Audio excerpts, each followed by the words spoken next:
Petrol के भाव सुनकर आजकल अच्छों का बीपी हाई हो जाता है। सपना तो सबका होता है कि घर के बाहर एक ऐसी एसयूवी खड़ी हो जिसका लुक एकदम वीआईपी हो, लेकिन जो पेट्रोल पीने में ऊंट ना निकले। आज आपका यह भाई आपके लिए 10 लाख के बजट में आने वाली उन 10 एसयूवी गाड़ियों का पूरा कच्चा चिट्ठा लेकर आया है। जब आप सर्विस सेंटर जाएंगे तो मैकेनिक कितना लंबा बिल फाड़ेगा। 5 साल बाद बेचने निकलेंगे तो गाड़ी कबाड़ के भाव जाएगी या सोने के भाव। और जब हाईवे पर 100 की स्पीड मारेंगे तो गाड़ी हवा में उड़ेगी या एकदम सड़क को पकड़कर चलेगी। ये सब आज क्लियर हो जाएगा। तो बॉस, अपनी कुर्सी की पेटी बांध लीजिए और दिमाग के सारे दरवाजे खोल लीजिए, क्योंकि आज का ज्ञान एकदम सॉलिड होने वाला है। सबसे पहले अपन उस गाड़ी को मैदान में उतारते हैं जो इस पूरे गेम की सबसे पुरानी और पक्की खिलाड़ी है, मारुति ब्रेजा। देखिए बॉस, ब्रेजा का मामला एकदम अलग है। इसमें 1.5 लीटर का बड़ा इंजन दिया गया है जो इस लिस्ट की बाकी सारी गाड़ियों से भारी है। बड़ा इंजन मतलब सरकार को ज्यादा टैक्स देना, इसलिए 10 लाख के अंदर आपको इसका एकदम बेस मॉडल LXi ही मिलेगा। उस मॉडल में न तो कोई टच स्क्रीन म्यूजिक सिस्टम होगा और न ही पीछे बैठने वालों के लिए हेडरेस्ट। आपको सब कुछ बाहर मार्केट से जुगाड़ करके लगवाना पड़ेगा, लेकिन जो चीज आपको कंपनी से मिलेगी वो है अटूट भरोसा। इसका इंजन लाखों किलोमीटर घिसने के बाद भी कभी थकता नहीं है। माइलेज के मामले में यह बड़ा इंजन होने के बाद भी आपको सड़कों पर आराम से 17 से 18 का माइलेज दे सकता है। बस शर्त यह है कि आप इसे एकदम प्यार से चलाएं। इसका रीसेल वैल्यू तो इतना जबरदस्त है कि आप इसे 3 साल रगड़कर बेचेंगे तो भी शायद आपने जितने में खरीदी थी उसके आसपास ही कैश मिल जाएगा। इसका रखरखाव एकदम चिल्लर है और ऐसी तो इतना झकास है कि भरी गर्मी में आपकी गाड़ी को शिमला बना देगा। बस आपको फीचर्स के साथ थोड़ा बहुत कॉम्प्रोमाइज करना पड़ेगा। अब बात करते हैं उस गाड़ी की जो बजट के मामले में सबको सीधा क्लीन बोल्ड मारती है, निसान मैग्नाइट। ये कार बाहर से देखने में 10 लाख से ऊपर की वीआईपी गाड़ी लगती है, पर मिलती एकदम सस्ते में है। इसका सबसे बड़ा प्लस पॉइंट है इसका ग्राउंड क्लियरेंस और इसका किलर लुक्स। लेकिन भाई साहब, सस्ती चीज में कंपनी कहीं ना कहीं तो कैंची चलाती ही है। मैग्नाइट के अंदर जो प्लास्टिक लगा है वो थोड़ा चीप फील देता है। 2-3 साल बाद इसके डैशबोर्ड से चरचर की आवाजें आना चालू हो सकती हैं। इसके सर्विस सेंटर भी हर शहर में अवेलेबल नहीं है। अगर आप किसी छोटे जिले या कस्बे में रहते हैं तो खरीदने से पहले यह कंफर्म कर लें कि गाड़ी की सर्विस कहाँ होगी। इसके पार्ट्स मिलने में भी कभी कभी अच्छा खासा टाइम लग जाता है। इसका नॉर्मल इंजन शहर की सड़कों के लिए तो झकास है, पर हाईवे पर अगर किसी को ओवरटेक करना हो तो आपको पहले गियर डाउन करना पड़ेगा और फिर रेस दबानी पड़ेगी, तब जाकर गाड़ी आगे भागेगी। लेकिन अगर आप एकदम टाइट बजट में एक बड़ी एसयूवी का भोकाल टाइट करना चाहते हैं तो यह रिस्क बिंदास लिया जा सकता है। अब चलिए उस कार की तरफ चलते हैं जिसने कम दाम में सनरूफ का वीआईपी सपना पूरा किया है, हुंडई एक्स्टर। भाई साहब, ये कार उन लोगों के लिए है जो दिल से गैजेट्स और नए फीचर्स के दीवाने हैं। इसमें आपको फीचर्स की कोई कमी नहीं मिलेगी। इसका सस्पेंशन एकदम नरम बनाया गया है। इसका फायदा यह है कि शहर के छोटे मोटे गड्ढे आपको बिल्कुल फील नहीं होंगे, लेकिन इसका नुकसान यह है कि जब आप हाईवे पर 90 या 100 की स्पीड में होंगे और कोई मोड़ आएगा तो गाड़ी थोड़ा झूलेगी, जिसे अपन इंग्लिश में बॉडी रोल बोलते हैं। अगर आपको कार चलाने का बहुत पुराना एक्सपीरियंस नहीं है तो यह चीज आपको थोड़ा डरा सकती है। माइलेज के मामले में हुंडई मारुति से थोड़ा पीछे ही चलती है। पेट्रोल में यह शहर के अंदर 12 या 13 से ज्यादा मुश्किल से ही देगी, पर सीएनजी में यह 27 का दावा ठोकती है। इसका इंजन ऐसी फुल करने पर थोड़ा दब जाता है। अगर कार में 5 लोग बैठे हैं और ऐसी फुल स्पीड पर है तो चढ़ाई चढ़ते टाइम आपको अपना एसी बंद करना पड़ सकता है। हाँ, 5 साल बाद इसकी रीसेल वैल्यू एकदम कड़क मिलेगी, क्योंकि मार्केट में हुंडई का नाम सिक्का बनकर चलता है। टाटा नेक्सॉन की बात करें तो बॉस, ये गाड़ी एक पक्की ऑलराउंडर है। सेफ्टी में तो इसको पूरे 100 में से 100 नंबर मिलते हैं और चलाने में भी फुल मजा आता है। इसका बेस मॉडल स्मार्ट अब अपने 10 लाख के बजट में आ गया है। इसमें आपको टर्बो इंजन मिलता है जो बहुत ही पावरफुल है। एक्सीलेटर पर पैर रखते ही कार हवा से बातें करती है। हाईवे पर चलाने में इसमें जो कॉन्फिडेंस आता है वो किसी और गाड़ी में फील नहीं होता। कार एकदम रोड से चिपक कर चलती है। लेकिन इसमें एक छोटा सा लफड़ा है। इसका ए पिलर यानी सामने वाला खंभा बहुत ज्यादा मोटा है। जब आप मोड़ पर कार घुमाते हैं तो आपको अपनी गर्दन आगे पीछे करके झांकना पड़ता है कि कहीं कोई आ तो नहीं रहा। टाटा के सर्विस सेंटर का एक्सपीरियंस भी हर किसी का अलग अलग होता है। सर, किसी को एकदम वीआईपी ट्रीटमेंट मिलता है तो कोई बेचारा परेशान रहता है। ये थोड़ा किस्मत का खेल है। माइलेज शहर में थोड़ा कम मिलता है क्योंकि गाड़ी का वजन भारी है और टर्बो इंजन को जब आप भगाते हैं तो वो पेट्रोल थोड़ा ज्यादा पीता है। इसी लाइन में रेनो काइगर भी एक कड़क दावेदार बनकर खड़ी है। काइगर और मैग्नाइट का डीएनए एकदम सेम टू सेम है। काइगर में आपको डिक्की बहुत ही भयंकर बड़ी मिलती है, 405 लीटर की डिक्की, मतलब आप अपना आधा घर इसमें पैक करके ले जा सकते हैं। लेकिन बॉस, इसका सस्पेंशन बहुत ही सख्त है। सख्त सस्पेंशन का सीधा मतलब है कि अगर रोड पर एक छोटा सा भी पत्थर आ गया तो उसका झटका सीधे आपकी रीढ़ की हड्डी तक पहुंचेगा। अगर आपके घर में कोई बुजुर्ग हैं या किसी को कमर दर्द का लफड़ा है तो ये कार उनको सफर में थोड़ा परेशान कर सकती है। इसका इंजन भी थोड़ा ज्यादा शोर मचाता है, लेकिन अच्छी बात यह है कि इसका टर्बो वेरिएंट चलाने में बहुत ही रापचिक है, पर वो अपने 10 लाख के बजट से थोड़ा बाहर चला जाता है। 10 लाख के अंदर आपको इसका नॉर्मल इंजन मिलेगा जो माइलेज तो ठीक ठाक दे देगा, बड़ी पर चलाने में वो रेसर वाला फील नहीं देगा। इसकी रीसेल वैल्यू मारुति या हुंडई जितनी तगड़ी नहीं है। जब आप इसे बेचने निकलेंगे तो शायद आपको आपकी उम्मीद से थोड़े कम नोट मिले। अब बात करते हैं उस गाड़ी की जिसने आते ही मार्केट का टेम्परेचर बढ़ा दिया है, महिंद्रा XUV 3XO।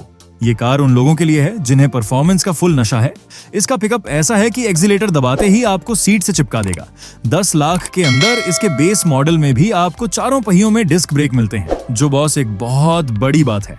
मतलब रफ्तार जितनी तेज होगी, ब्रेक मारने पर गाड़ी उतनी ही जल्दी रुकेगी भी। लेकिन महिंद्रा वालों ने इसमें एक छोटा सा झोल कर दिया है। इसकी डिक्की बहुत कंजूस टाइप है। अगर आप 4 लोग ट्रिप पर जा रहे हैं तो सामान सेट करने में आपको अच्छा खासा पसीना बहाना पड़ेगा। दूसरा लफड़ा है इसका सफेद इंटीरियर। देखने में तो एकदम VIP और प्रीमियम लगता है, पर अपनी इंडिया की धूल मिट्टी में इसे साफ रखना मतलब एक जंग लड़ने जैसा है। एक हफ्ते में ही ये मैला दिखने लगता है। माइलेज की बात करें तो वो इसका सबसे कमजोर पॉइंट है। शहर के ट्रैफिक में ये 10 या 11 से ऊपर मुश्किल से ही जाती है। अगर आपकी जेब पेट्रोल का बिल आराम से उठा सकती है तो इसके ड्राइविंग के मजे का कोई तोड़ नहीं है।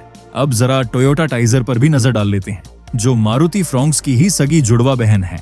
आप सोचेंगे कि जब फ्रोंक्स सस्ते में मिल रही है तो टाइजर पर एक्स्ट्रा पैसा क्यों उड़ाना? तो बॉस, इसका जवाब है टोयोटा की टॉप क्लास सर्विस और उनकी लंबी वारंटी। टोयोटा अपनी गाड़ियों पर ज्यादा लंबी वारंटी टिका कर देता है और उनके सर्विस सेंटर पर फालतू की भीड़ कम और काम एकदम सेट होता है।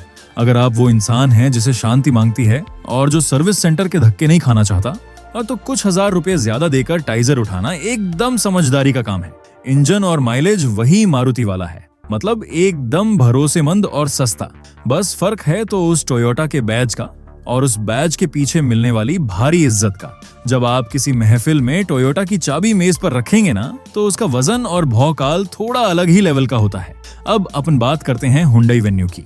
ये गाड़ी उन लोगों के लिए है जो एकदम डिसेंट और सुलझी हुई सवारी पसंद करते हैं। वेन्यू का गियर शिफ्ट इतना मक्खन है कि आपको गियर बदलते टाइम कुछ पता भी नहीं चलेगा। इसका क्लच भी एकदम हल्का है जो आपको बम्पर टू बम्पर ट्रैफिक में पैर के दर्द से बचाता है। लेकिन मैं वेन्यू को सिर्फ 4 लोगों की कार मानता हूँ, 5 की नहीं। पीछे की सीट पर अगर 3 लोग बैठते हैं तो कंधे आपस में लड़ने लगते हैं और पैरों के लिए भी जगह थोड़ी कंजूस वाली है। अगर आप कार खुद ड्राइव करते हैं और पीछे ज्यादा कोई सवारी नहीं बैठती तो यह आपके लिए एकदम परफेक्ट सेटिंग है। इसका एसी भी बहुत ही चिल करता है। माइलेज पेट्रोल में 15-16 के आसपास आराम से मिल जाता है। सर्विस का खर्चा मारुति से थोड़ा भारी होता है, पर हुंडई की सर्विस क्वालिटी भी एकदम VIP मानी जाती है। अब अपन चलाते हैं मारुति सुजुकी फ्रोंक्स को, जो आजकल सड़कों पर एकदम फैशन का दूसरा नाम बन गई है। 10 लाख के अंदर इसका सिग्मा मॉडल और डेल्टा मॉडल पब्लिक के बीच फुल ट्रेंड में है। कंपनी ने इसमें अपना वही पुराना और भरोसेमंद 1.2 लीटर का पुश्तैनी इंजन फिट किया है। इस इंजन की सबसे खास बात यह है कि यह एकदम साइलेंट है। जब आप रेड लाइट पर खड़े होंगे तो आपको पता भी नहीं चलेगा कि कार चालू है या बंद। शहर के ट्रैफिक में ये आपको हंसते खेलते 14 से 15 का माइलेज निकाल कर देगी, लेकिन अगर आप CNG वाला जुगाड़ लेते हैं तो यह 28 किलोमीटर प्रति किलो तक भाग सकती है। अब जरा इसके रखरखाव यानी मेंटेनेंस का सीन देखते हैं। मारुति का पुर्जा तो पान की टपरी पर भी मिल जाता है, ये कहावत तो आपने सुनी ही होगी। इसकी सर्विस का खर्चा एकदम चिल्लर है, मतलब साल भर में मुश्किल से 4 या 5 हजार का बिल बनेगा। लेकिन बॉस, एक कड़वा सच ये भी है कि इसकी बिल्ड क्वालिटी थोड़ी हल्की है। अगर आप दरवाजे को जोर से अंगूठे से दबाएंगे तो चादर दबने का डर रहता है। पीछे की सीट पर अगर कोई लंबा इंसान बैठा है तो स्पीड ब्रेकर आने पर उसका सिर छत से टकरा सकता है, क्योंकि इसका डिजाइन पीछे से थोड़ा नीचे की तरफ झुका हुआ है। तो अगर आपकी फैमिली में लंबे लोग ज्यादा हैं तो लेने से पहले एक बार सबको अंदर बैठाकर जरूर चेक कर लें। आखिर में अपन मैदान में उतारते हैं टाटा पंच को, जो अपने देश की सबसे सेफ गाड़ियों में से एक है। अगर आप उन लोगों में से हैं जो माइलेज से ज्यादा अपनी और अपने परिवार की जान की परवाह करते हैं तो बॉस, पंच आपके लिए ही बनी है। इसका लोहा इतना कड़क है कि दूसरा वाला टकराने से पहले 10 बार सोचेगा। लेकिन भाई साहब, इस मजबूती का एक वजन भी है और उस भारी वजन को खींचने के लिए इंजन को थोड़ी ज्यादा ताकत लगानी पड़ती है। इसीलिए पंच का पेट्रोल माइलेज शहर में 11 या 12 के आसपास ही अटक जाता है। इसका इंजन 3 सिलेंडर वाला है, तो जब आप सुबह इसे स्टार्ट मारेंगे ना तो स्टीयरिंग पर आपको हल्का सा वाइब्रेशन फील होगा। गियर लगाते टाइम भी ये एकदम मक्खन जैसा नहीं लगता, थोड़ा सा अटकता है। सर्विस के मामले में टाटा अब धीरे धीरे लाइन पर आ रहा है, पर अभी भी मारुति वाला फील नहीं है। कभी कभी सर्विस सेंटर पर पब्लिक की बहुत भीड़ होती है और काम में थोड़ी देरी हो सकती है, लेकिन अगर रास्तों की वॉट लगी हुई है तो इसका सस्पेंशन एकदम राजा है। कितना भी गहरा गड्ढा हो, ये कार ऐसे निकल जाती है जैसे कुछ हुआ ही नहीं। गांव देहात के रास्तों के लिए यह एकदम रापचिक साथी है। तो मेरे दोस्तों, पूरी पिक्चर अब आपके सामने है और फाइनल फैसला अब आपके हाथ में है। अगर आपको सिर्फ कड़क माइलेज और सस्ता मेंटेनेंस चाहिए तो सीधे मारुति की तरफ निकल जाइए। अगर आपको गाड़ी में फुल मजबूती और अपनी फैमिली की सेफ्टी चाहिए तो टाटा का हाथ थाम लीजिए। अगर आपको नए जमाने के फीचर्स और एकदम वीआईपी प्रीमियम फील चाहिए तो हुंडई या महिंद्रा के शोरूम में जाइए। और अगर आपको सबसे सस्ते में बड़ी एसयूवी वाली डील चाहिए तो निसान और रेनो आपका वेट कर रहे हैं। कार खरीदने से पहले आपका ये भाई आपको एक पक्की सलाह देगा। टेस्ट ड्राइव सिर्फ शोरूम के बाहर 2 किलोमीटर की मत लीजिए। गाड़ी को फुल जाम वाले ट्रैफिक में घुसाइए, खाली रोड पर एकदम भगा कर देखिए और ऊबड़ खाबड़ रास्तों पर खुदाइए। सेल्समैन को सीधा बोलिए कि भाई मुझे लंबी ड्राइव मांगती है, क्योंकि बॉस पैसा आपका खून पसीने का है और अगले 5-7 साल आपको ही उस गाड़ी के साथ अपनी जिंदगी बितानी है। एकदम सोच समझकर फैसला लीजिए और अपने परिवार की खुशी और सेफ्टी को सबसे ऊपर रखिए। चलिए फिर मिलते हैं किसी और नए मोड पर। तब तक के लिए अपनी गाड़ी एकदम प्यार से और धीरे चलाइए और सुरक्षित अपने घर पहुंचिए।